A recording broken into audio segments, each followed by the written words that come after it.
이 오자유어 최초로 남자 출연자가 오셨습니다. 누구나 다 선교사 하면 그 잔인한 왜 눈에 안 보이는 거? 국가에서 하지 말라고 하는 걸 왜 하냐? 그치. 죽게 됐는데도 막 하늘이여 하고 막 기도하는 거 있잖아. 막 너무 순진하다. 막 이런 때 처음 하나님 접했던 것 같아요. 그때 처음으로 들었어요. 휴식하면서 이렇게 척척 땅을 툭툭 치면서 이렇게 쑥쑥 쓸었는데 착착착 하고 시계 초침 소리가 나더라고요. 갑자기 그래서 막 소름이 끼쳤어요. 야, 저기 어느 애들을 이렇게 마중하던 목사님이 지금 북한 대사관 애들한테 독침 맞았다고. 어머니하고 통화를 막 하고 돌아서는데 보이브 교수님이 와서 딱 잡은 거예요. 안 되죠. 당신이 전화 받지 않았냐? 나 엄마 데리러 왔다고. 계속 그렇게 말하는 거예요. 네, 복음통일의 그날까지 함께합니다. 남북 소통 프로젝트 오 자유. 네, 안녕하세요. 아나운서 윤영미입니다. 복음통일을 향한 위대한 여정 출발해 볼까요? 자, 오늘은 특별히 탈북 미남 미녀분들 함께하셨습니다. 네, 안녕하세요. 안녕하세요. 네, 우리 남한 가족들도 환영합니다. 네, 안녕하셨어요. 네, 반갑습니다. 특별히 달라진 게 눈에 확 띄시죠? 그러게요. 네, 우리 오자유어 최초로 남자 출연자가 나오셨습니다. 특별히 더 환영하겠습니다. 마음 편해요. 그래요? 왜냐면 저 혼자 남자였고 다 여자분, 목사님도 여자분이었는데 너무 마음 편해요. 무슨 일이에요 오늘? 이게 무슨 이게 성비가 맞으니까 너무 좋네요. 아니 뭐 특집이에요? 뭐예요 오늘 아니, 뭐예요? 뭐 아군이 이렇게 나온 것 같은 그런. 그쵸. 힘들었어요. 네. 우리가 뭐 이제 공격했나요, 오전 씨? 그러게 말이에요. 감사합니다. 잘못했나요? 응원군. 맞습니다. 자, 한 분 한 분 인사를 좀 나눠보겠습니다. 정민우 씨부터 소개를 좀 해주실까요? 네, 안녕하세요. 저는 2013년도 탈북해가지고 14년도에 대한민국에 입국한 북한에서 군인으로서 중대장 하다 온 정민우입니다. 반갑습니다. 네. 그러니까 군인 하셨다고요? 네. 북한에서. 네. 혼자 그럼 나오신 거예요? 아니요, 저 군인들, 우리 중대 군인들 데리고 왔어요. 진짜요? 네. 그럴 수 있어요? 아니 몇 명이 그럼 중대원이 몇 명이나 돼요? 처음에 12명 데리고 떠났는데 네. 온 거는 7명 정도 왔어요. 와우. 어디를 통해서 들어오신 제 거예요? 3국이래요. 제 3군으로. 조금만 이제 궁금한 게 많지만. 네, 알겠습니다. 너무 궁금해요. 차츰 저희가 정민우 씨, 그 밑에 그 군인들 이렇게 데리고 탈북하면서 또 얼마나 많은 어려움을 겪고 그 가운데서 또 하나님을 경험했는지 너무나 궁금한데 잠시 후 또 듣도록 하겠습니다. 이번에 최성국 씨께 소개를 좀 부탁드릴게요. 네, 저는 2010년 10월 1일에 대한민국에 입국했습니다. 북한에서는 그 조선 4.26 4월 26일 날 네. 김정일이 와서 애니메이션으로 외화벌이 좀 해봐라. 그래서 그 4.26 이름을 따가지고 네. 조선 4.26 만화영화 촬영소.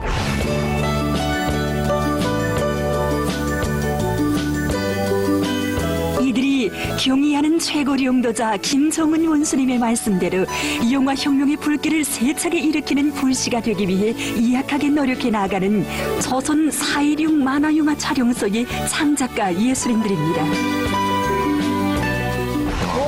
거기서 8년간 근무했고, 예, 그리고 지금 현재는 뭐 웹툰 작가로 활동하고 있습니다. 와, 웹툰 작가예요. 근데 사실 알거든요. 예전에 한번 봤어요, 다른 방송에서. 그래요? 봤었거든요. 근데 네. 이 만화영화, 여기 나오죠, 이게. 네. 와. 직접 그리신 거예요? 최성국 씨가? 그죠. 어머나, 멋지다. 근데 북한 만화영화 어떤지 좀 궁금해요. 일단 북한은 사실주의 미술이고, 제가 처음에 한국에 와서 나는 만화 했으니까 만화를 해야지 했는데 만화가 너무 재미없는 거예요. 저뿐 아니고 북에서 오신 분들은 같아요. 한국 만화가 너무 재미없고 그래요? 쓸데없고 막 예를 들어 막 나도 사랑을 받기 위해서 애기가 돼야지 뭐 이런 내용이 있단 말이에요. 너무 재밌지 않나? 그게 만화라서 재밌지 않아요? 전혀 공감이 안 되고 무슨 만화가 애국심도 없고 한쪽 잡는 내용도 없고 전쟁이 아니고 그래서 야 나는 만화를 접어야 되겠구나 안 해야 되겠구나 근데 그동안에 살면서 보니까 만화가 조금씩 이해되더라고요. 그래서 이제는 웹툰을 하고 있고 북한은 그냥 만화 영화는 아이들 세내용 네. 그리고 가장 주력은 80%는 외화고리를 목적으로. 아, 근데 너무 재밌는 게 지금 첫 남자 출연자이신 두 분만으로도 벌써 뭔가 새로운데 네. 너무 독특해요. 웹툰 작가 지금 뭐 부대원들을 데리고 이제 그러니까요. 네, 그 이야기가 약간 너무너무 머리를 보니까 궁금해져요. 통키 같긴 해요. 통키 머리를 하셨어요. 아니 통키를 아는 세대인데 우리 밑으로만 가도 통키 그러면 이렇게 먹는 건지 뭔지도 모를 수도 네. 있어. 만화영화 캐릭터인데 우리 예전에 봤던 어쨌든 오늘 굉장히 기대가 돼요. 뭐 특집 같기도 하고 그래요. 그렇죠. 근데 북한에서도 그 만화 작가를 웹툰이라고 부르나요? 웹툰이란 말 안 쓰죠? 아니에요. 그냥 원더가. 원더. 여기로 말하면 애니메이터. 아니면 그냥 그렇게 부르고 일단 밖에 나가면 다 비밀이에요. 그래요? 외국에서 이태리, 프랑스 여기서 하청을 받아갖고 제작해 주거든요. 그러면 그래서 외화벌이가 된다고 말씀하셨죠? 유일하게 우리는 외국 영화를 한국 영화 빼고 다 볼 수 있다. 무엇이든 다 봐야 된단 말이에요. 그래서 그냥 외국에서 주문만 하면 그쪽에 자료 작업해가지고 그걸 시나리오를 북한에서 써요. 그래서 딱 보내면 신기하게 거기서 읽어보고 합격. 이대로 제작해주세요 하면 그다음부터 우리가 제작하고. 너무 신기하다. 탈북하신 분들 많이 만나뵀는데 저는 웹툰 작가는 처음이죠. 아니 근데 외모도 훨씬 더 아유, 작가님이 세련됐어요. 작가님이 보는 눈이 있으셔가지고. 유머도 아니 있으시네요. 웹툰 작가이시고 웹툰처럼 생기셨어요. 진짜 뭔가 되게 만화 캐릭터에서 맞아. 나오신 것처럼 바로 이렇게. 네, 아, 있지 않아요? 약간 옛날 막 맞아요, 무용물에도 맞아요. 그치? 약간 있습니다. 근데 오늘 굉장히 독특할 것 같아요. 네. 아무튼 오늘 참 기대가 되는 그런 시간인데 저희 남한 가족 중에서도 또 새로운 얼굴이 보입니다. 목사님 소개를 좀 해주시죠. 네, 안녕하세요. 저는 북에서 오신 우리 지체들을 이렇게 섬기고 있는 또 지금 그러한 목회자들이 모임 있는 북한 목회자 협의회에서 지금 섬기고 있는 황능윤이라고 합니다. 네. 여러분들 반갑습니다. 아시는 분은 아시겠지만 다른 때와 같이 우리 MC 분이 굉장히 쑥스러워하는 여기 느낌이 아니 들죠? 톤이 달랐어요. 원래는 목사님 이렇게 맞습니다. 하시는데 목사님? 목사님? 다정한 거예요? 그렇지 않은 거예요. 아니, 뭔가 있었어. 커넥션이 있는 듯이 목사님? 웬만하면 마지막을 끝을 이렇게 안 올리거든요. 그래서 깜짝 놀랐어요. 네. 처음 목사님? 자기야? 약간 이런 느낌. 목사님! 뭐 제가 한 20여 년 같이 한 집에서 살고 있는 분이 저분이에요. 이렇게. 아니, 제가 쑥스러운 게 아니라 좀 긴장이 되네요. 왜냐하면 이제 목사님, 저희 남편이 이렇게 말을 잘 못하는 편이거든요. 그래서 20여 년 동안 제가 개인 코치를 하는데 아직 되지 않고 있어요. 코치하지 마세요. 다 가르쳐 드는데 유일하게 안 되는 분이세요. 제가 오면서 오늘 굉장히 스트레스 받고 여기 나온 여자 목사님들이 너무 말을 잘하는데 당신에서 완전히 분위기 깬다고. 그래서 제가 오늘 고민하고 나서 긴장하고 있습니다 지금. 아니, 근데 목사님 존재만으로도 이미 충분합니다. 많은 말씀 안 하셔도 될 것 같아요. 감사합니다. 딱 보니까요, 지금 우리 그 MC님이 그 외모 보고 결혼하셨네. 그러니까. 보니까 외모가 정말 이렇게 감사합니다. 눈도 막 목사님? 아니, 외모로 결혼한 건 맞아요. 결혼할 때쯤 약간 강서구 닮았다는 머리가 좀 많이 있었을 때. 아니, 주윤발. 주윤발. 진짜 춤추면서. 우리는 주윤발을 아는 세대니까. 맞아. 북한에서는 이게 남자가 말을 너무 많이 하면 값어치, 퀄리티가 떨어져요. 목사님 화이팅! 한마디 하셔야 퀄리티가 올라가서 괜찮습니다. 아이고, 우리 지원 씨 퀄리티는 아내 무슨 말씀 책임- 듣지 마세요. 아니, 이제 통일되면 두 분은 비남자예요. 그러면 그래요. 이제 배만 조금 더 나오면 그 상태에서 조금만 더 나오면 비남자예요. 네. 어자유화가 복음통일을 위한 방송인 만큼 이 얘기는 꼭 좀 나눠봐야 될 것 같은데 2018 남북 정상회담 이후에 평화통일에 이렇게 성큼 다가선 그런 느낌이 들잖아요. 우리 모두. 어자유화 가족들 기분은 또 남다르실 것 같아요. 어떠신지 우리 패널분들 또 뭐 남한 가족들 얘기를 좀 자유롭게 좀 나눠볼까요? 저는 이제 그 남북한을 다 살아본 사람이다 보니까 제 주변에 있는 남쪽 분들은 엄청 기대와 그 환호와 막 이런 설레임을 많이 갖고 있는데 저는 그동안 이제 북한이라는 나라가 국제사회에 약속을 깨버린 일이 너무 많았잖아요. 그래서 주변에서 이제 한국 분들은 막 기대를 막 하고 있는데 북한에서 오신 우리 탈북민들은 우려 반, 기대 반. 예, 이런 마음을 갖고 있어요. 저는 그래서 대한민국 국민들도 북한이라는 나라는 약속보다도 행동을 믿었으면 좋겠어. 이제 약속은 했는데 진짜 그 약속이 제대로 좀 지켜졌으면 그러면 예, 정말 좋겠습니다. 네. 이제 좀 답답한 거는 탈북민들 속에서 의견이 갈리는 거예요. 예를 들어 북한에서 계속 조직 생활하고 막 이래선 분들은 믿질 않아요. 그리고 우리가 어릴 때부터 교육받는 게 김구 때부터 그리고 역대 대통령들 때부터 계속 항상 북한의 전략에 성공했다, 승리했다, 항상 이런 걸 받았고, 진짜 통일은 남녘땅에서 자본가들을 다 없앴을 때 이때 진짜 평화다, 이런 그런 걸 계속 주입받다 보니까 이런 걸 믿질 않아요. 우리는 도무지 믿질 않는데, 그리고 북한에서 통일하겠다는 사람들이 한국 영화를 보면 초보라고, 이번에 남쪽 공연단에 가서 레드벨벳 공연을 7명이 군대 나가기 전에 보고 그걸 했는데 춤추고 했는데 걔네들도 잡아갔어요. 아직 초벌은 어떻게 되는지 모르겠는데 잡아갔어요. 그 통일하겠다는 사람들이 평화하겠다는 사람들이 그렇단 말이에요. 그러니까 믿질 않는데 어르신들은 거기다 대고 막 김정은이가 직접 입으로 탈북민들과 하니까 거기에 너무 감동받고 그리고 야 우리도 고향 갈 수 있지 않을까 하면서 이렇게 우는 거예요. 그러면서 심지어 저희 같은 사람들한테 공격을 하는 거예요. 너네 그러지 마! 평화 분위기 깨지 마! 막 그런단 말이에요. 탈북민들이 그런 분들이 있어요. 그러면 저희는 그러는 거예요. 이제 고향에 간다고 합시다. 고향에 가면 돈 가져가겠죠? 사업하라고 돈 주겠죠? 그러면 주변에서 탈북한 사람들 부러워하겠죠? 그렇지. 그러면 보이부가 단속할까요? 안 할까요? 그러면 그때는 단속하지. 그거 봐요. 그게 해결 안 됐는데 왜 평화가 통일이 되냐 이런 식으로 좀 섞지 말아달라 뭐 반반이에요. 어쨌든 좀 답답합니다. 저도 주변이 똑같아요. 두 분이 말씀하신 거랑 똑같은 게 그 기대에 차서 우리도 빨리 통일이 돼서 제발 왕래라도 했으면 좋겠다 그렇게 말하는 사람이 있고 그래서 저희는 또 다른 사람들은 왕래되면 똑같이 말하거든요. 왕래되면 우리가 자유를 느끼고 간 사람들끼리 왕래되면 그게 되겠냐. 그 체제가 유지가 안 되는 거죠. 결국은 그냥 막 그런 소리로 그냥 지네끼리만 좋은 거지. 우리 국민들, 북한 국민들, 우리 국민들한테는 사실은 뭐 좋은 게 없다 이거죠. 네. 그렇군요.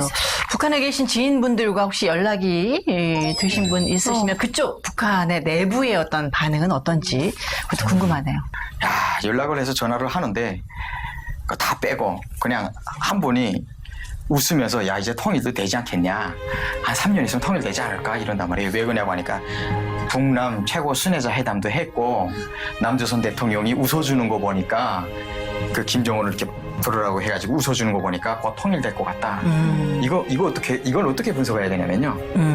이때까지 통일은 남쪽에서 반대해서 안 된 걸로 알고 있는 거예요. 남조선 대통령이 판문점 넘어서 들어서 환영해주고 했으니까 야 그럼 이거 통일되지 않냐. 북한에서 통일 반대하는 건 반역자로 처벌돼야 된단 말이에요. 네, 그러니까 100% 통일을 바라고 있어요. 그리고 뭐 남쪽이 잘 사니까 워낙 통일돼야 되는데 그러니까 이번에 남한 대통령이 들어라 이러시니까 통일된다고 상상하고 있는 거죠. 뭔가 이렇게 살얼음 걷는 기분도 사실 있어요. 이렇게 잘 돼야 되는데 뭐 끝까지 정말 이렇게 좋은 분위기로 가야 되는데 이런 마음이 있으니까 또 그렇게 생각할 수도 있는 것 같아요. 자, 크리스천으로서 이번 그 정상회담을 바라보면서 또 어떤 기분이 드셨는지 세 분 생각도 좀 궁금해요, 목사님. 저는 굉장히 좋은 분위기.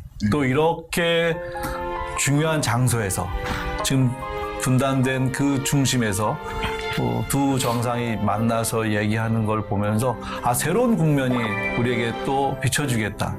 이때 정말 이때가 주님께서 우리에게 허락하실 때일까? 혹은 아니면 좀 더 기다려야 될 때일까? 그런 아주 기대감 또는 소망한 반 이런 것으로 그걸 바라봤는데 글쎄요 지금 우리 분들이 얘기하는 거 들으면서 그럴 수도 있겠다. 하지만 분명한 것은 그리스도인들이 변화가 되고 기도하면 새로운 것들이 분명히 시작되는 시점은 됐구나라는 생각을 들었습니다. 저도 이제 생각을 하면서 물론 이렇게 안 좋은 분위기도 있고 좋은 분위기도 있지만 그럼에도 불구하고 이것은 굉장히 의미가 있는 회담이다. 왜냐하면 이 처음으로 이 북한의 지도자가 남한을 넘어온 게 처음이잖아요. 근데 이게 뭐 어떤 의미가 있는지 모르지만 뭐 그 남한 뭐 북한의 그 경계선에서 뭐 남한 갔다가 북한 갔다 이렇게 했잖아요. 근데 그런 것들이 물론 정치적인 어떤 그 생각들이 다 있겠지만 그럼에도 불구하고 우리 남한과 북한 가운데 새로운 국면에 들어간 건 확실하다라는 그렇죠. 그런 생각이 들어요. 왜냐면 그런 의미로서 저는 그런 마음이 들어요. 근데 저도 이제 남한 사람들의 생각과 북한 사람들의 생각을 잘 몰랐는데 오늘 성국 씨 얘기를 들으니까 북한 사람들도 이제 통일되는 거 아니야라는 그런 기대감을 갖잖아요. 근데 남한 사람들도 마찬가지로 대부분의 사람들은 물론 부정적인 분위기가 있긴 있지만 70% 정도의 사람들은 그래도 통일되는 거 아니야라는 그런 기대감이 있잖아요. 저는 이 기대감만으로도 굉장히 저는 의미가 있고 하나님께서 분명히 보이지 않는 손을 이렇게 하시지 않을까라는 생각이 들어요. 예를 들면 예전에 독일의 통일 경우에도 그런 경우가 있었거든요. 통일이 그러니까 어떻게 보면은 뭐 뭔가 이렇게 탁탁탁 진행된 것 같지만 그렇지 않아요. 통일됐을 때 정말로 그러니까 정말 어떻게 이런 일이 있지 해서 그렇게 해서 갑자기 통일이 된 부분이 있거든요. 근데 우리나라 같은 경우도 저도 정말 좋은 길로 가고 있다. 그래서 이것에 대해서 우리가 정말 기도하고 끝까지 하나님이 원하시는 정말 그냥 남북 통일이 아니라 복음 통일이 될 수 있게 맞아요. 그거를 기도를 해야 될 것 같아요. 네. 아무튼 기도 덕분 이지 않을까라는 생각도 들고 앞으로 그래서 더 우리가 많이 기도해야 되겠구나 이런 생각도 해봤습니다. 자, 평화 통일에 대한 설렘을 가득 담은 방송 오자유요. 자, 이제 오늘의 주제를 만나보실까요?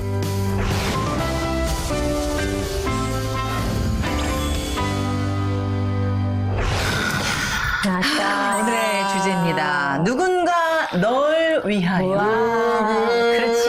널 위하여 왜 안 나오나 했지, 왜 안 나오나 했어, 내가. 이 찬양 나올 줄 알았어. 네. 근데 이게 나올지는 몰라. 이건 대체. 이거는 이게 어린아이들 이게 그 부를 때 이 생각이 떠오르는 순간 그냥 노래가 나오는군요. 아니 저희 오자유의 공식 주크 박스예요. 그렇군요. 그리고 본인 노래 못한다 그러면 굉장히 기분 나빠하고요. 네. 저한테 아까 뭐 노래 잠깐 같이 했는데 반박도 느리다고 뭐라고 노래 잘하신 것 같은데. 네, 아니 야 몰라요. 본인의 박도 본인 모르기 때문에 오늘 한번 잘 대결 구도로 가셔도 좋을 것 같아요. 그러게요. 자, 누군가 널 위하여 개인적인 이야기는 물론이고요. 북한을 위한 기도, 노력까지 함께 이야기를 좀 해볼까 하는데 먼저 북한에서의 이야기로 시작을 좀 해볼까요? 자, 북한에서 나에게 가장 도움을 많이 줬던 분, 어떤 분이 떠오르실까요? 저는 이제 오빠가 7이에요. 제가 막내 외동딸. 외동딸. 대박이다. 오빠만 7. 예. 오빠들이 얼마나 예뻐했을까요? 예. 그러니까 이제 제가 대학에 이제 입학해서 기숙사 생활을 하는데 북한은 제가 이제 대학 다닐 때도 87년도부터 91년 사이에 그 고난의 행군은 아니지만은 배급이 나왔지만은 북한이라는 나라는 간식이 없잖아요. 근데 이제 한창 먹어야 되는 나이인데 늘 배가 고프단 말이에요. 근데 어디 가서 뭐 싸먹고 이런 거는 또 어디 뭐 이게 없으니까 그러니까 이제 저희 대학에서 이제 얼마 멀지 않는 곳에 이제 그 우리 정민우 씨는 알 거예요. 북한군 108. 네. 108 부대 이제 맏오빠가 거기서 좀 큰 간부를 하셨어요.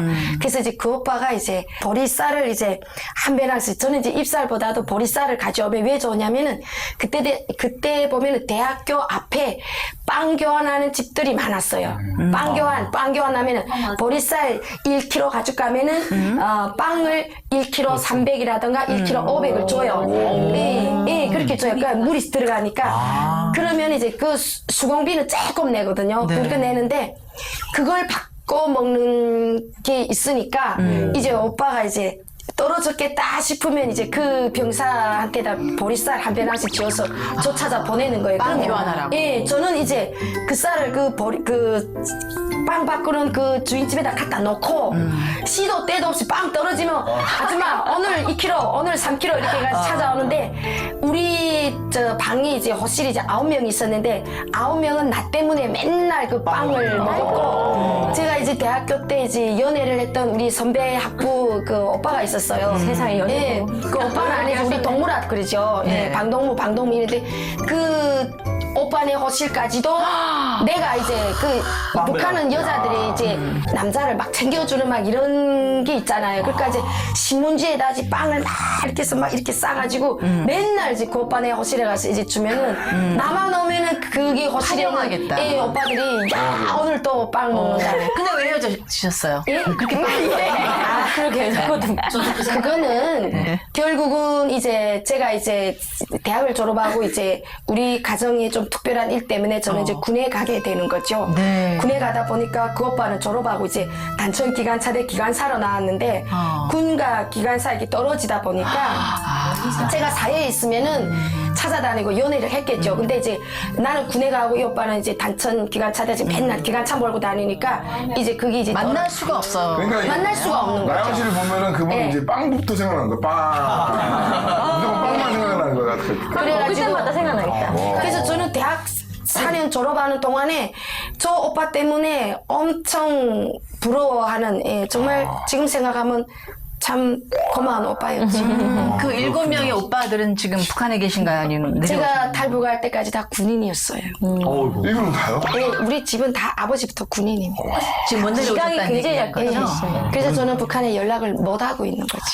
정말 빨리 통일돼서 그 7명의 오빠들 만났으면 좋겠네요. 남한에서 맛있는 빵 굉장히 많거든요. 이제 대접을 하세요, 그 빵을. 지금도 오대 가면 대접을 정말 잘해줘요. 그래서 오대 같이 가자고 너무 좋아요. 두 분이 아시는 사이세요? 그죠? 남편분까지 같이 와서 다 해줘요. 그러시구나. 사실 원래 나영 씨랑 친해져야겠네요. 반갑습니다. 분명히 맛있는 빵 찍고 올라왔다. 그러게 배고파지네요. 빵 먹고 싶고. 우리 정민우 씨는 어떤 분이 기도를 이렇게 많이 하셨나요? 정민우 씨 위해서. 북한에 있을 때니까 북한인 뭐 종교 모르니까요. 근데 저희는 뭘 주고 나한테 뭐 돈 준다든가 뭐 용돈 준다 이런 거 고마운 게 아니고 내 군관학교 때 내 그 중대장이 내 인생의 완전 롤 모델이었어요. 그래서 늘 설명하고 늘 말하고 강조하고 할 때마다 강하게 키워줬고 이만큼 북한에서 그만큼 올라가게 된 그 고마운 분 같아요. 제일 나한테 도움됐던 분 같아요. 인격적으로 좀 본받을 게 많은 분이었나요? 많이 무섭고 완전 지간의 자질을 갖추신 분인데 늘 그랬어요.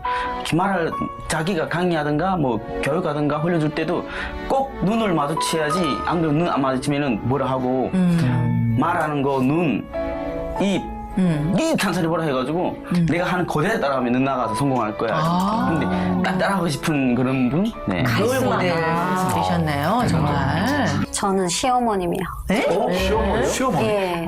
시어머니하고 사이가 좋으셨나요? 예. 그러니까 시집살이를 4년 했어요. 그럼 보통 시어머니 뭐 시금치도 안 먹는다 이런 아니요. 얘기가 있는데 진짜로. 시금치는 뭔가. 아니, 근데 사실은 이제 제가 이른 나이에 24살에 결혼을 하다 보니까 지금도 이렇게 철이 없는데 20년 전에는 더 철이 없었어요. 근데 어머님이 너무 우아하신 거예요. 그때 90년도 후반인데 시술룩을 입고 계셨어요. 그러니까 저는 너무 어려웠어요. 시술룩? 그러니까 시술을 하는 게 안에 비치는 보이는 거. 옷. 북한에서는 그런 것이 불가능할 때거든요. 너무 우아하고 이랬는데 솔직히 말하면 멋쟁이셨네요. 예, 멋쟁이셔가지고 저는 저희 집에서 어머님이 항상 그랬어요. 너는 시집 가서 3일 만에 쫓겨온다고. 왜냐면 제가 이렇게 보다시피 자유분방하고 할 말은 다 하거든요. 퀄리티 있으시네요. 예, 아니, 퀄리티는 농담입니다. 퀄리티는. 뭘 농담이에요. 시즌 내내 하셨어요. 이제 퀄리티를 합시다. 이제 못 불러요, 이제 가야지. 오늘 컨셉은 그런 게 아니에요. 네, 근데 사실은 이제 시누이가 또 위에 아파트에서 살았어요. 아시잖아요. 베르기 닷대. 북한에서는 시누이를 베르기 닷대라고. 배력이 다섯 대박이 와서 물어뜯듯이 계속 끈질기게. 그래 북한 시누이도 처음에는 그래요? 예, 시어머님이 좀 무서워가지고 시어머니 무서워가지고 말대꾸를 못했어요. 왜냐면 시누이네 식구들이 계속 와서 집에 와서 사는데 저는 또 입이 뾰족해요. 할 말을 다 하는데 그냥 애꿎은 남편 귀에다 대고 참새 좀 조잘조잘 거렸죠. 그랬더니 남편이 그러는 거예요. 어머님이 젊어서 마음고생을 많이 했으니까 네가 젊었는데 맞춰라. 그러는 건데 가만 생각해보면 제가 남편을 많이 좋아했어요. 그래 이 사람을 낳은 엄마인데 그래가지고 처음에는 좀 어색했는데 언젠가부터 시아버님이 운전기사였어요.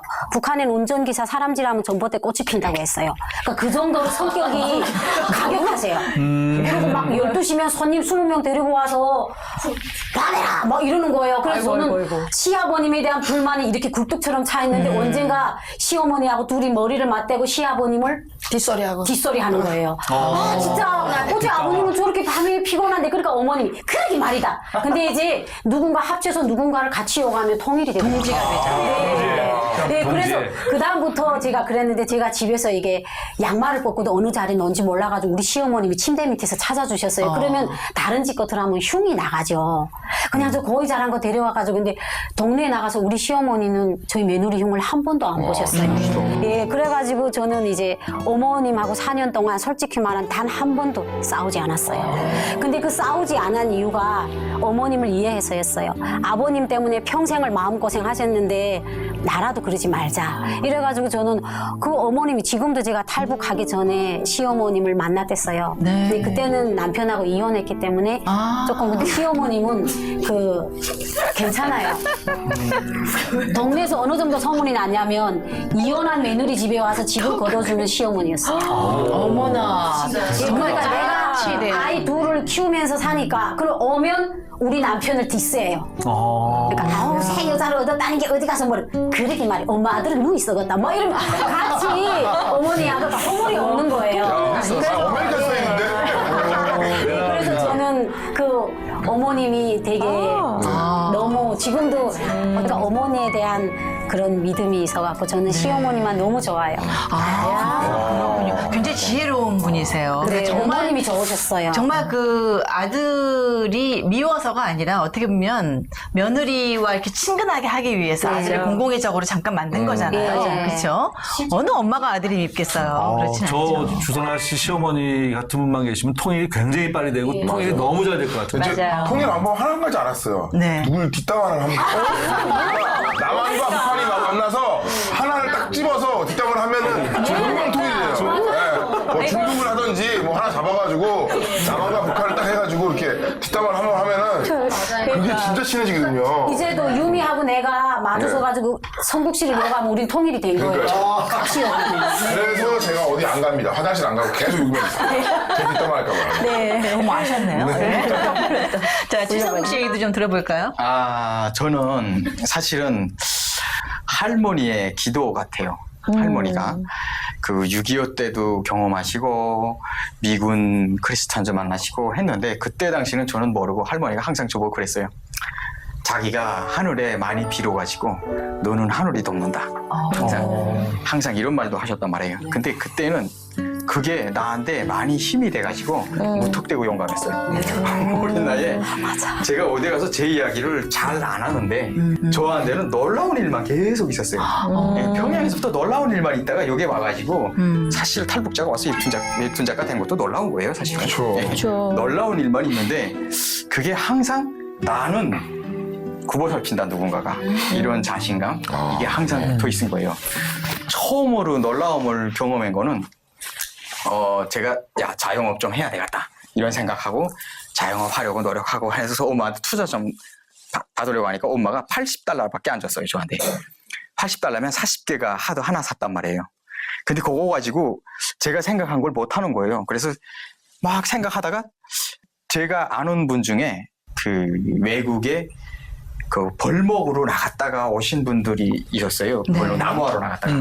그래서 그분들이 올 때 보면 한 $1,200, $1,300 이렇게 손이 쥐고 온단 말이에요. 근데 그 중에 한 분이 자식이 귀를 잘 못 듣고 발음이 조금 이상해요. 근데 그분은 돈이 있단 말이에요. 그래서 그분한테 찾아가서 나한테 투자하면 내가 당신 아들하고 같이 이거 사업해서 성공시키겠다 하고 잘 설명해 줬어요. 그때 당시 북한의 컴퓨터 사진이라고 있어요. 디지털 카메라로 찍고 뽀샵에서 그 프린터를 해주는 게 북한에 없었어요. 근데 2003년도에 최초로 했어요. 진짜 최초로. 국가계획위원회 가서 제가 계획을 최초로 받았고 한 번도 없으니까 제가 찾아가서 받은 거예요. 그래서 영어 허가 받아서 가격까지 제가 다 받고 그래서 그때 그걸 최초로 시작했단 말이에요. 말하자면 엄청 깁니다. 어쨌든 북한에서 투자 받아서 자영업 성공해서 최초의 기업을 하고 말하다 보니까 제 자랑 같은데 근데 사실이에요. 이런 기적들이 많이 일어났는데 그게 바로 할머니의 기도 덕분이다. 이렇게 생각합니다. 네. 대단하시다. 아니 어려서는 사실 뭐 할머니가 기도하셨다는 것밖에 모르는데 그게 엄청난 영향력이 있는 것 같아요. 예. 저희 아이들도 이제 친할머니가 늘 기도하시는 분이어서 아주 어려서부터 기도를 참 많이 해줘. 너희들은 전 세계를 이렇게 다니면서 좋은 영향을 끼칠 것이다라는 그런 기도 말씀을 많이 하셨는데 정말 그대로 이렇게 아이들이 그걸 흡수하고 그렇게 되는 것 같아요. 자신감이 들더라고요. 예, 그게 기도로 엄청난 승리예요. 힘이에요, 진짜. 네, 우리 한유미 씨는 어떠신가요? 저는 이렇게 탈북을 해서 이렇게 하나님도 믿고 그래도 나름대로 성공적인 그 삶을 살아가고 있다고 생각하거든요. 이 탈북을 도와준 언니가 있어요. 같은 동네에서 살던 언니인데 지금은 저랑 멀리 떨어져 사는데 언니가 제가 탈북을 해야 되는데 루트가 없는 거예요. 브로커를 못 찾았어요. 그래서 계속 한 6개월 동안 계속 찾고 있는데 이 언니가 저를 도와줘가지고 탈북을 이렇게 같이 해서 성공했던 언니 있는데 그 언니가 저는 제 인생에서 왜냐면 제 삶을 바꿔놨으니까 네, 가장 큰 저를 위해서 기도해주고 애써준 분이라고 생각해요. 그러시구나. 직접적인 도움을 주신 네. 거예요. 네. 아니 우리 미녀 미남들 얘기를 듣다 보니까 목사님 궁금해져요. 물론 이렇게 아내가 계시지만 또 지금까지 이 자리에 계시기까지 좀 도움을 주신 분들 중에 생각나는 분이 이 순간 있으신지 여쭤보고 싶어요. 뭐 가까이 계신 분 저분이 뭐 제일 많이. 제가 영순이 왜냐면 난 뭐 가장 큰 도움을 줬겠죠. 이 자리에 앉아 있기까지. 제가 뭐 아내 없었으면 어떻게 이 자리에 앉아 있을 수 있겠어요. 네. 그리고 저는 이제 사실은 저희 아버지 신앙을 찾아서 이 땅으로 내려오셨어요. 저희 아버지도 저도 북이 고향인 아버지 밑에서 자랐거든요. 그 아버지가 신앙을 찾아서 여기까지 와서 저에게 가장 큰 유산을 주셨죠. 신앙을 주신 그분이 또 저희 어머니를 또 신앙인으로 만들어서 저희를 전부 다 이제 모태 신앙이 되게끔 만드셨기 때문에 늘 가끔 제가 힘들고 지칠 때마다 그분이 저에게 해줬던 말씀, 그분이 살아오면서 신앙인으로 살았던 모습들이 큰 힘이 되는 것 같습니다. 예. 제 얘기 안 했으면 제가 맘 상할 뻔했거든요. 맨 먼저 언급해 주셨어요. 중요하죠. 네. 아유, 주님 그 정도는 감사합니다. 압니다, 제가.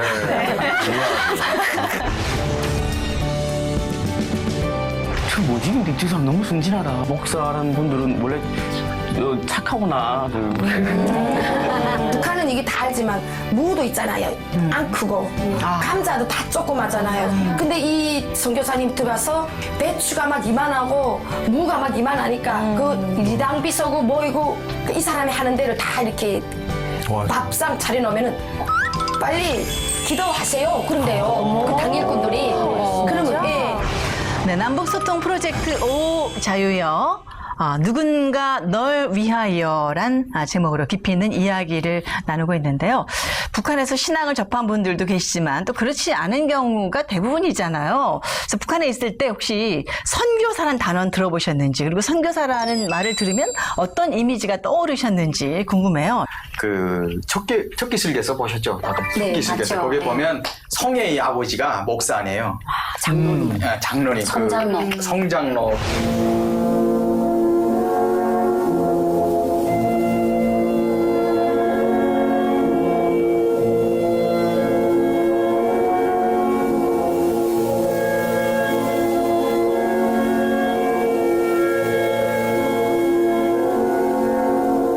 그 사람이 그 원해동이의 그 와이프를 꼬셔가지고 순진한 사람들을 꼬셔서 이렇게 교회로 끌어들이고 음흉한 목적을 쓰고 뭔가 나쁜 항상 그런 그 예배당 하면 귀신이 나오는 북한 주민들은 그렇게 알고 있었죠.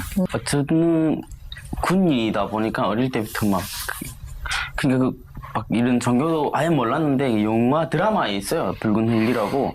그거 완전 그 야망 같은 영화인데 우리 6.25 때 전쟁하면서 막 서로 막 죽이고 막 뚝 할 때인데 목사라고 북한 애들이 잡은 거예요. 근데 잡았는데 그 목사가 마지막에 막 너무 좋은 이미지 있잖아요. 막 죽게 됐는데도 막 하늘이요 하고 뭐 기도하는 거 있잖아요. 막 좋게 해서 막 이렇게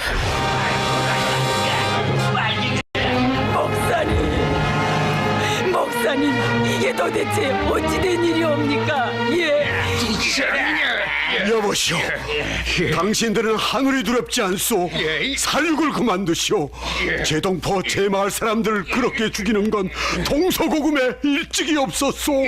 제발 그래선 안 돼요. 뭐지? 근데 저 사람 너무 순진하다. 막 이런 때 처음 하나님 접했던 것 같아요. 그때 처음으로 그랬습니다. 죽게 됐는데도. 네, 그래서 목사라는 분들은 원래 착하구나. 무엇이 있게 저렇게 목숨까지 걸면서 저걸 지키나 무언가 있구나. 사실 근데 그렇게 느끼게 하신 것도 우리 예수님께서 마지막에 돌아가실 때 이제 저들은 모릅니다라고 얘기했잖아요. 근데 그런 마음으로 그 목사님도 그렇게 하셨던 것 같은 마음이 들어요. 그러니까 하나님이 뭐 여러 가지 방법으로 굉장히 인격적이시기 때문에 아주 정확한 모습으로 모두에게 동일하게 현현이라기보다 나타나시는 게 아니잖아요. 어떤 사람에게는 이런 방식으로. 그래서 민우 씨에게도 민우 씨가 알아들을 수 있고 민우 씨가 이해할 수 있는 그런 방법으로 또 그렇게 맞아요. 보여주신 것 같아요. 네, 그렇습니다. 이제는 뭐 선교사님이 어떤 분이신지 너무나 잘 알고 계시잖아요. 그죠? 북한 땅을 위해서 목숨을 걸고 선교하시는 남한 선교사님들을 볼 때 어떤 마음이 드시는지요? 저는 처음에 봤을 때, 저 사람들이 왜 그러지? 그냥 의아했어요. 그러니까 우리 정서랑 우리 생각이랑 너무 다르기 때문에 저는 중국에 있었을 때 그 교회에서 살았어요.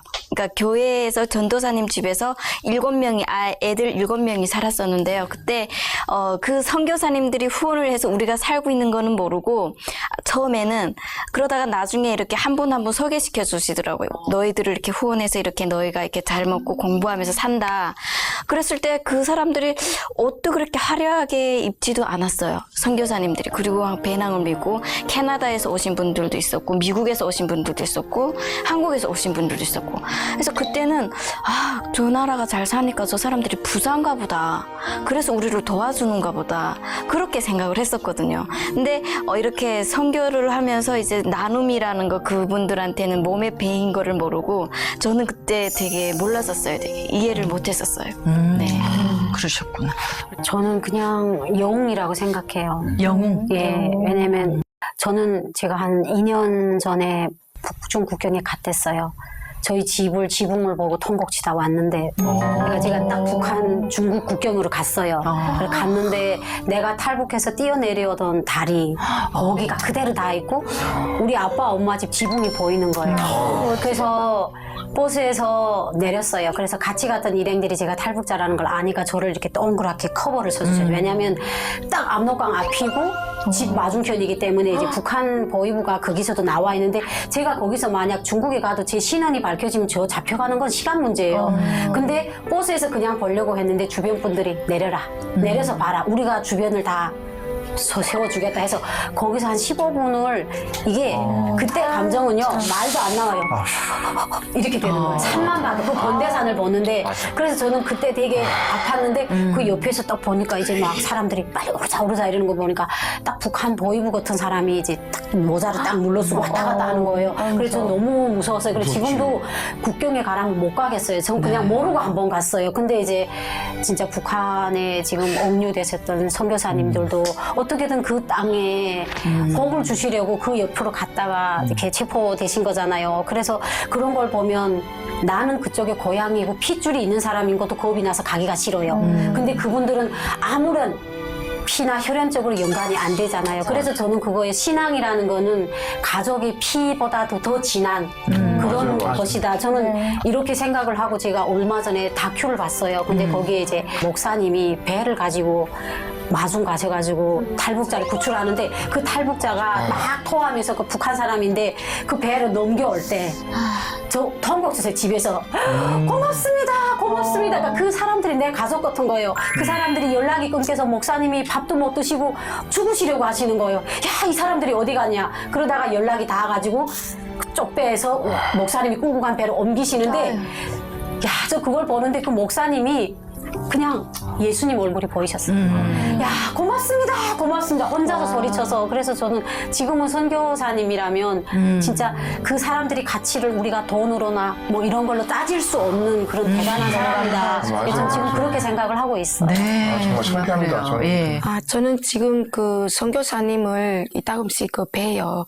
제가 지금 통일부 허가받은 한생명 살리기 운동본부라는 그 단체 홍보대사를 하고 있는데, 이 단체가 북한에 그냥 선교하려 들어간다면 안 되니까 북한의 땅을 살리고 북한의 그 생명을 살린다 그러는 그런 임무를 한다면서 들어가 있는데, 그 북한 사람들은 어쨌든 배고픈 곳이기 때문에 농사 짓는 농작물이라도 크게 잘 되게 해주면은 다 좋아하니까 그거를 이제 가지고 들어갔어요. 그래 낮은 선봉 쪽에 이제 들어갔는데, 그 우리나라 그 선교사님 들어가서 뭐 하냐면은 미생물을 가지고 땅을 영향을 주는, 이 땅을 살리는, 이 땅을 바꾸는 그 땅도 우리 땅이기 때문에 지금부터 땅을 영향을 줘서 그러는 농사법을 가서 배워줬는데, 북한은 이게 다 알지만 무도 있잖아요.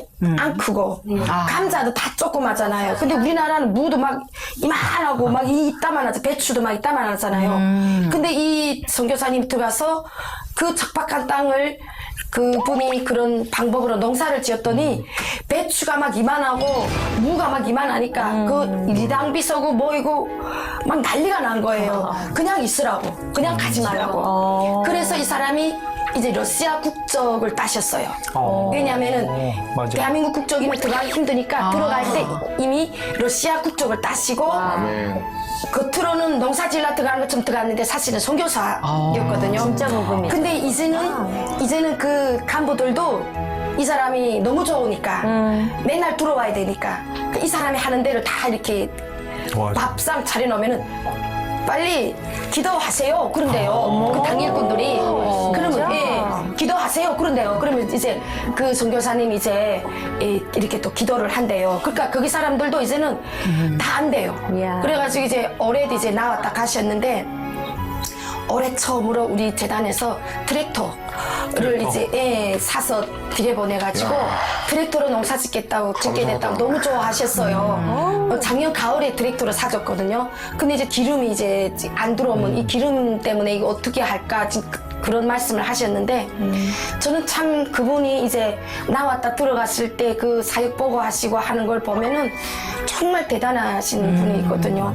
그러다 그 중에 어떤 나쁜 놈이 하나 뒤에 가서 꼬여가지고 저 사람이 암만 해도 이상하니까 저걸 잡아라 하면은 북한은 또 이렇게 인질로 잘 잡잖아요. 근데 그런 위협을 다 안고 맨날 그래요. 자기는 늘 들어갈 때마다 그런 각오를 하고 들어간다고.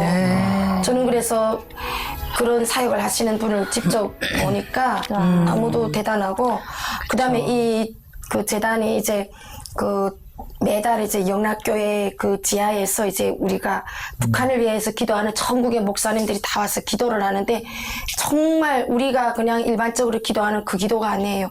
그 교회 그 가면은 그 전국의 목사님들 다 와서 기도하는데 다 울어요. 다 울면서 막 그 기도를 하는데, 평양아 열려라, 예루살렘아 열려라 막 하면서 하는데, 거기 가면은 완전 감정이 막 그냥. 그래서 저도 이제 그 언젠가는 문이 열리면, 저는 지금 북한 사람이고 한국 사람이니까 내가 북한 땅에 들어가고 싶어도 못 들어가잖아요. 그래서 저는 언젠가는 나도 문이 열리면 그런 일을 할 앞장서 들어가야 되지 않을까. 그래서 선교사 파송 공부도 저는 다 끝냈어요. 그러시군요.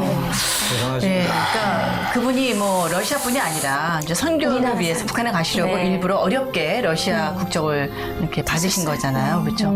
우리가 뭐 가지 않으면 뭐 보내는 선교사가 돼야 된다 이런 말 하는데, 보내는 선교사도 좋지만 정말 가시는 선교사들이야말로 우리 말씀하신 것처럼 정말 영웅이 아닐까 이런 생각이 드네요, 정말. 아니, 이렇게 선교사님들 말씀을 들으면서 저희가 굉장히 지금 감사한 마음을 갖고 있는데, 또 탈북민들을 위해서 목사님 또 직접 이렇게 사역하시잖아요. 이렇게 사역하시면서 가장 좀 보람을 느꼈을 때, 그런 순간들이 있잖아요. 기억에 남는 순간 지금 나눠주세요. 있죠. 북에서 오신 지체들이 이 땅에 와서 우리 이제 성국 씨나 뭐 나영 씨나 이런 귀한 분들처럼 자리를 잘 잡고 자기 일을 하고 또 자기 말도 하고 하는 그런 모습이 정말 저한테는 굉장히 축복이라고 생각되어지는데, 제가 이제 몇 년 전에 중국에 갔다가 다른 일 때문에 갔어요. 지금 이제 중국에 사시는 자매들을 위해서 갔다가 우연치 않게 두 형제를 만났어요. 근데 한 명이 폐병이에요. 너무 심해. 근데 그 형제를 보고 돌아왔는데 제가 잠을 못 잤어요. 일주일째 잠을 못 자다가 이 친구는 여기다 거기다 놔뒀다 죽겠다 싶어서 제가 급하게 선교사한테 연락을 했어요. 이 친구를 좀 데리고 와야 되겠다. 비용이 얼마나 되든지. 그래서 이제 그 친구를 지인들을 통해서, 기도하는 사람들을 통해서 이제 돈을 보내서 데리고 한국에 왔는데, 이 친구가 태국에 왔는데 태국에서 들어오지 못하는 거예요. 폐병 때문에. 근데 그 연락을 저한테 나중에 왔어요. 그래서 제가 통화를 하면서 어떻게 했으면 좋겠냐 그래서 방법이 없다 그래서 제가 태국 전 대사 뭐 이런 사람을 통해서 수소를 해서 그 친구를 좀 도와달라. 근데 정말 하나님께서 그 친구를 도와갔어요. 그러니까 지혜도 주셨더라고요. 나중에 얘기 들어보니까. 뭐냐면 검사를 쭉 가는데 매일 한 명씩 데려가서 검사를 해요. 상황을, 건강 체크를. 그래서 이제 한국에 들어보냈는데 매일같이 데리고 가는데 그날은 검사원이 딱 와서 웃으면서 소변 받아 오라고. 그리고 자기는 가더래요. 그러니까 그 순간 이 형제가 옆에 있는 사람 소변을 받아서 준 거야. 그러니까 자기가 이제 그 폐병 소변이 아니니까 바로 비행기를 탔습니다. 그래서 바로 와가지고 이 사람은 국정원에서도 이틀밖에 못 있었어요. 바로 인천으로 가서 갔군요. 인천에서 한 몇 개월 있다가 지금 한 거의 약 2년 됐는데 이제 완전히 건강해졌어요. 지금 정말 주님을 잘 믿는 형제로서 또 이분이 김책공대를 나왔기 때문에 굉장히 건축 토목 기사예요. 예, 그걸 위해서 지금 이제 유학을 가서 공부하려고 지금 영어 공부를 하고 있는데 그런 친구들을 보면 너무 감동스러운 거죠. 그러니까 사는 방법들도 알고 사랑하려고 애쓰고 그 친구랑 같이 있었던 또 형제도 왔는데 그 친구는 하나오늘 나오자마자 일부터 시작했어요. 그리고 한 1년만 동안 열심히 일하면서 자기 내제와 동생을 데리고 왔고 또 지금 이제 아내를 만나서 결혼해서 가정을 꾸미는데 그러면서도 자기 바쁜 시간에도 정말 신앙생활을 열심히 하려고 애쓰는 그 형제들을 보면서 또 뭐 많은 사람들이 있지만 정말 최선을 다해서 살아가는 그 모습 볼 때 그들에게도 축복의 시간이지만 저에게도 그들을 만난 축복의 시간이 되었던 것 같습니다. 그런 것들이 너무너무 감사해요. 이런 남편이 어디 있어요? 아니 근데 이런 아내도 어디 있어? 이거 뒷바라지를 다 하시는 거예요. 근데 진짜로 저는 사모들을 우습게 보지 마. 얼마나 교회 하나 지고 살아. 아니 정말로 이렇게 네. 나 너무 대단한 거 같아요. 아니 어떤 아나운서의 남편이 이렇게 생명을 살리는 일들을 하는 저는 그렇게 생각해요. 아니 전 남편이 사실 나가서 구체적으로 무슨 일을 하는지 제가 잘 안 묻거든요. 네. 그렇죠. 그냥 뭐 좋은 일 하겠지 이렇게 생각했는데 이런 네. 얘기 들으니까 또 뿌듯하고 마음이 네, 나가서 무슨 일을 하는지 오늘 제가 이렇게 자세히 굉장히 축하드립니다. 아니 근데 그 탈북민 그런 형제자매들한테 전화는 자주 오는 건 제가 이렇게 옆에서 들을 수 있었거든요. 그럼 몇 시간씩 이렇게 얘기해주고 위로해주고 이렇게 해주는 그런 건 제가 많이 좀 봤어요. 근데 정말 뭐 오늘 나오신 분들도 있지만 이렇게 한국에 무사히 오셔서 이렇게 우리가 방송도 같이 하고 선한 영향력을 끼칠 수 있다는 거, 하나님을 증거할 수 있다는 거 얼마나 감사한지 새삼 더 뜨겁게 이렇게 다가오는 것 같아요. 그래서 여기서 잠깐만 깜짝이야. 네. 깜짝 OX 질문 시간을 한번 드려보도록 하겠습니다. 내가 이곳에 오게 된 건 내 힘이 아닌 수많은 사람들의 기도 덕분이라고 느낀 적이 있다면 O 아니면 X를 들어주세요. 하나 둘 셋. 저는 예상은 했어요. 네. 그렇죠. 누군가의 기도가 분명히 있었단 말이에요. 그렇죠. 저는 다 이제 O를 들으셨는데, 자, 선아 씨 얘기부터 좀 들어볼까요? 아니, 저는, 그냥 예전에도 말했잖아요. 여기 오기 전에는 신앙을 가졌다는 게 이상할 정도로 그 나라는 없잖아요. 근데 저는 지금도요. 예전에도 시집을 와서도 조금 아프면 엄마를 찾고 아버지를 찾았어요. 예, 그래서 참 그랬는데 아들이 국경을 넘어오다 체포됐을 때 내가 정말 40평생 정말 한 번도 불러보지 못했던 하나님을 불러본 거예요. 예, 그래서 저는 그때 알았어요. 아, 그냥 내가 그냥 북한에 있을 때는 뭐가 이룰 수 없는 일을 맞다들리면 아우야 그건 하늘이나 알겠는지 그건 하나님이나 알겠는지 우리 모른다 이렇게 생각을 했었는데 진짜 내 앞에 정말 너무 나 앞에 아들이라는 그 진짜 내 자신보다도 더 아픈 상처가 잡혔다고 생각할 때 그때 제가 갑자기 하나님을 찾더라고요. 그래서 저는 그때 알았어요. 나는 이기적이지만 어떤 가정을 걸쳤든 간에 내 마음에는 신앙이 있었구나. 그래서 어떻게 보면 그렇게 해서 우리 아들이 두 번째 다시 풀려나서 18일 만에 넘어온 것도 하나님이 인도를 해주셨구나. 그때는 그 누군가가 나한테 야 그건 하나님 덕이다 이렇게 말했으면 제가 거부했을 것 같아요. 그렇지만 그때 그 누구도 나에게 그걸 강요하지 않았고 내 마음에서 스스로 인정을 하니까 그래 그 기도였구나. 근데 제가 우리나라에 와가지고 다시 아들이 왔다고 했는데 저 정착 도우미가 기독교 다니시는 분이에요. 그분하고 정말 수고했어 이러면서 우리 교회에서 자매님 북한에 아들 데리러 갔다 해서 전 교회가 기도를 했다고. 저 그때 알았어요. 그래서 저는 처음에 왜 남의 아들을 기도하지? 그때까지도 이기적이니까. 근데 그분이 자기 일처럼 막 그러는 거예요. 그래서 처음엔 좀 부담스러웠어요. 왜 울까? 내 아들이 아닌데 왜 울까? 근데 지금 생각해보면 온 교회가 다 순복음 교회였거든요. 그 교회 분들이 목사님부터 시작해서 다 기도를 했대요. 그래서 저는 우리 아들이 지금 와서 비록 지금은 엄마한테 상처를 조금에는 주지만 그래도 여기까지 온 게 다 하나님 덕이었다. 저는 그렇게 생각을 합니다. 네. 김나영 씨는 어떤 얘기를 하실까요? 캄보디아로 대한민국에 들어오는 탈북민들은 거의 다 캄보디아에 있는 홍해 교회라는 그 아지트에서 우리가 3개월 동안 있다가 와요. 그래서 저희들은 이렇게 그 3개월 동안 왜 3개월이 되냐면은 태국처럼 막 비행기 막 내서 막 400명, 500명 수송할 수가 없어요, 캄보디아는. 그러니까 매 주마다 얼마씩 뽑아야 되니까 그 400~500명이 그 안에 있는데 그 사람들이 자기 순서 되자면은 석 달 정도는 돼야 돼요.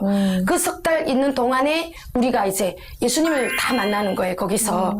그런데 이제 그 아지트는 완전 야자나무만 막 둘러싸이고 그 남한테 알려지면 안 되니까 그 캄보디아 대사관하고 북한 대사관, 우리나라 대사관하고 거의 멀지 않은 곳에 있기 때문에 그게 항상 그 위험해서 맨날 바깥에서 이제 보초병이 오늘 찬송 너무 크게 불렀다고 쫓기면 불러요. 500명이 부르면 소리가 크잖아요. 네, 그리고 막 너무 막 여기서 요란하게 하죠. 그러니까 우리는 거기서 조용조용 모든 게 조용조용인데 그게 이제 딱 그 캄보디아 프롬펜 그 도시 복판에서 우리가 지금 이게 딱 아지트가 이렇게 되어 있는데 그 안에서 쓰는 500명이 먹고 들어오자마자 입고 갈 때 이제 또 입고 가는 모든 비용이 다 영락교회에서 교인들이 이거 후원해서 기도하면서 이렇게 모든 게 이루어진다고 그러더라고요. 그리고 그때 거기 있을 때 우리 그 홍해교회 목사님이 기도하자고 급한 상황이 생겼다 하면서 태국으로 저기 오는 애들을 이렇게 마중하던 목사님이 지금 북한 대사관 애들한테 독침 맞았다고. 예, 그러면서 기도합시다 그래가지고 막 소름이 끼쳤어요. 야, 이 옆에 북한 놈들이 옆에 있구나.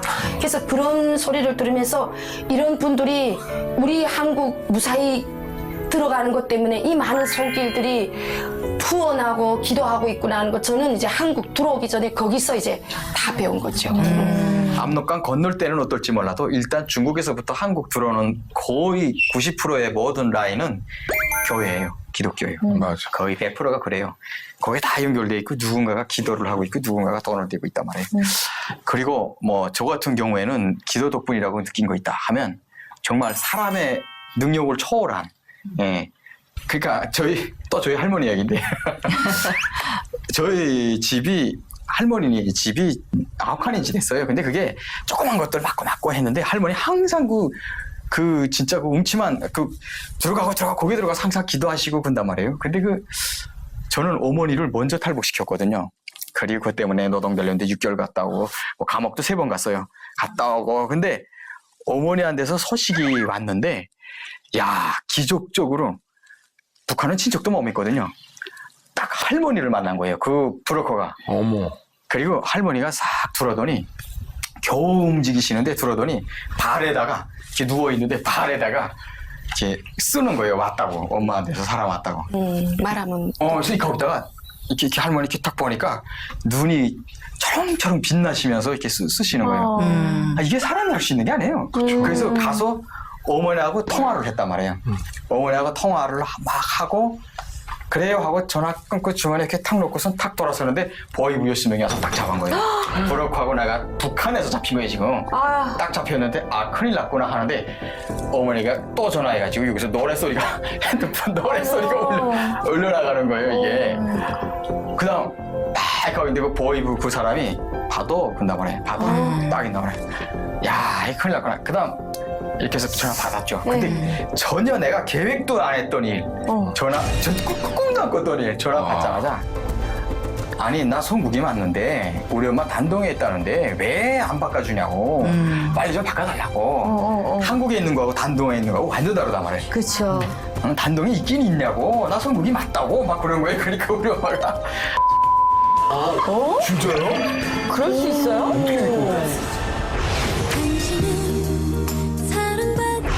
자유 대한민국에 왔으니까 그런 거 하고 싶거든요. 솔직히 사람이니까. 우리 아이들한테는, 우리 탈북민들한테는 안 맞아요. 억압적인 분위기라고 인식이 되는 순간 교회를 안 오게 되는 거예요. 한국 영화를 제가 엄청 팔았거든요, 북한에서. 불법이에요? 아니, 이젠 불법이라고 하지 말고 애국자. 예, 애국자. 일요일날 들어서 뭐 하십니까? 나 지금 교회 가고 있어요. 네? 네? 이러는데. 아, 죄송하지만 목사님은 아닌데 땡에도라고 해요, 땡에도. 그러니까 띵해요. 20명이 모여서 기도를 하는데 북한에서 기도하는 정말 세계 곳곳에서 한 나라를 위해서 기도하고 있다는 그 사실